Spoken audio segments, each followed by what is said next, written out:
ba, sa Deca Homes may kawayan, 10,000 initial cash out lang, no down payment.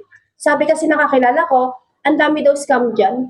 Yes, totoo lang na 10,000 initial cash out ang ilalabas natin, but this is for reservation fee. Hindi tayo walang down payment kasi may down payment talaga tayo na 122,900, but since naka-promo tayo, ang ilalabas na lang natin is 10,000. And yes, wala tayong hidden charges dito. Ang mabayaran lang natin upon turnover is yung for water and electric bill na for only 15,000 pesos. Ito naman is may sarili na kayong tubig at kuryente. Ang association dyan sa Deca Homes may kawayan.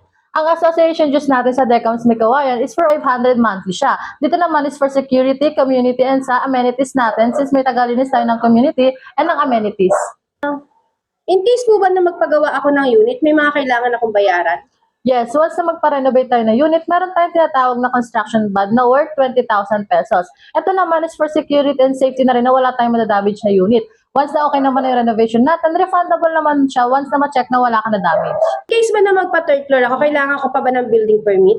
Yes po, kailangan natin ng building permit na which is kukunin natin sa munisipyo na nagkakahalaga ng 30 to 50,000 depende sa evaluation ng engineer.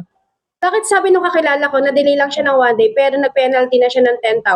Ito naman, hindi na siya sakop ng pag-ibig financing, ma'am, which is sa in-house financing po siya, ma'am. Sa in-house financing, once na madelay ka, ma'am, magkakaroon ka ng penalty na 40% po sa monthly natin.